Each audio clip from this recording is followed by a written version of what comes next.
into thinking that something is evil. And this is why in the book of Acts, when the Apostle Peter is told by an angel to go into Macedonia, he is told to go over into Greece and bring this information, this knowledge to the Greek peoples. And Peter says to the angel in the book of Acts, I don't even eat with those people. We're Jews. We don't have anything to do with those Greeks. And it's interesting. The angel said, you stop calling down evil upon something God has cleansed. We didn't ask you to go. We told you to go. I would respectfully suggest that's exactly the way we ought to view this. That we should stop calling down evil upon something God created. We should stop calling down evil upon something which the Almighty God has put into the heavens as a story for us to understand where we are going and what's going to come on the inhabited earth.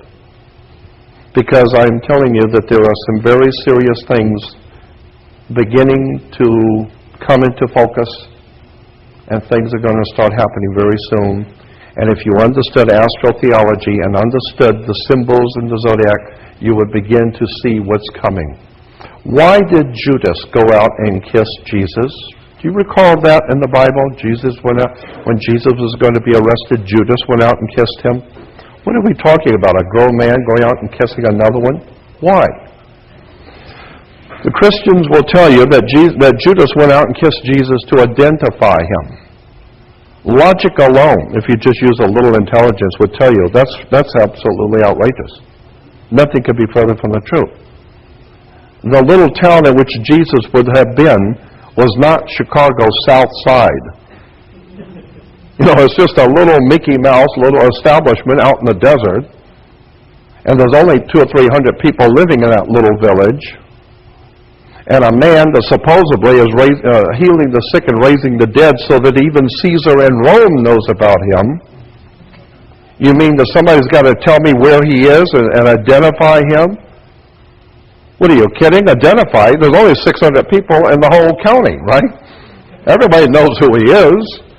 Everybody knows where he is. So what do you need somebody to go out and kiss him in public? Well, you see, that's another case of where Christians have misunderstood. It doesn't say in the Scriptures that Judas went out to kiss Jesus to identify him. It says he went out to kiss Jesus to betray him, not identify. Why? Simple. According to all the Christian reference works, go to any good seminary library and get the Christian reference books and spend about 20 years. It'll finally dawn on you what's going on. Judas represents the first month of fall. The first month of fall because the Lion King was strong and hot, but he is now falling. What made him fall into autumn? The first week of fall is the constellation of Scorpio. Scorpio is the backbiter. So consequently, in the ancient world, unlike scorpions here today in America, scorpions in the ancient world and in the Middle East have two stingers, one on top of the other. And when they sting you, the cut that they make on your skin looks just like human lips. So the ancient people said, when you got stung by a scorpion in the Middle East, you just got the kiss of death. You're going to die. And how do they know? Because the cut looks like two lips. You got the kiss of death. This is where the mafia and Corsica and Malta got the concept of the kiss of death. They kiss you when they're going to kill you. The symbol goes back to the scorpion. It's deadly, and they're going to kill you. You're going to die, and they kiss you goodbye. So consequently, Scorpio gave God's Son the kiss of death, and now he's going to fall into winter and die. That's why the story of Judas kissing Jesus. Judas represents Scorpio. In the first week of spring, when the sun comes back to the northern hemisphere, the Jews call it the Passover. Christians call it Easter. But in the ancient world of what today we refer to today as Israel and Lebanon, and that area today we call it Israel and Lebanon, thousands of years ago was called Canaan. Have you ever heard that name, the land of Canaan? Incidentally, Canaan in the Phoenician language means merchant banker. I don't know what that tells you. In the land of Canaan, and this is important to try and follow this, the land of Canaan celebrated Easter, Passover, whatever you want to call it, but they didn't call it Easter or Passover. They called it the marriage feast. They call it the marriage feast of Canaan. This was a celebration of spring. Why? The marriage feast of Cana was quite simply the marriage between God the Father and Mother Earth, Mother Nature. God the Father was going to impregnate Mother Earth, Mother Nature, with His sacred fluid, which brought life to the world. That fluid in the ancient Hindu was called rain, R-A-I-N. Rain in the ancient Hindu religion was called the sacred fluid which brought life into the world. And so consequently the ancient Phoenician Canaanites, who we today call the ancient Israelites,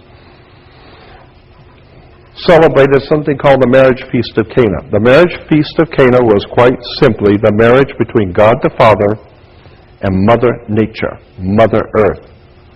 And consequently, in order to have some sexual union between God the Father and impregnating Mother Nature, you had to have a wedding. So it was called the wedding feast of Cana. And the concept of the wedding feast of Cana was very simple. God's Son was asked by Mother, His Mother, Nature, Mother Earth, asked God's Son to draw water. Well, that's what the sun does, it draws water. And so it can rain on the grapes, and you can smash the grapes and make wine. So God's Son draws the water to change water into wine at the great marriage feast of Cana.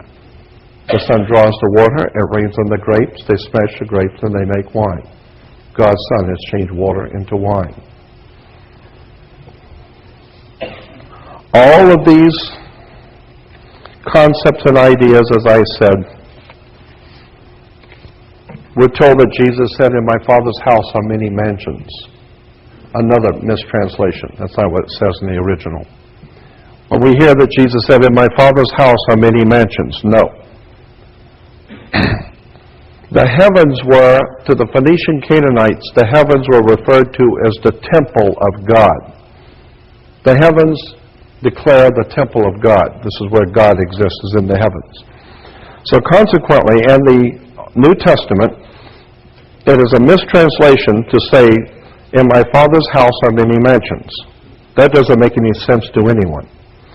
Read correctly in the Greek, what Jesus was saying and what intellectual spiritual enlightenment was saying, "In my Father's abode are many houses."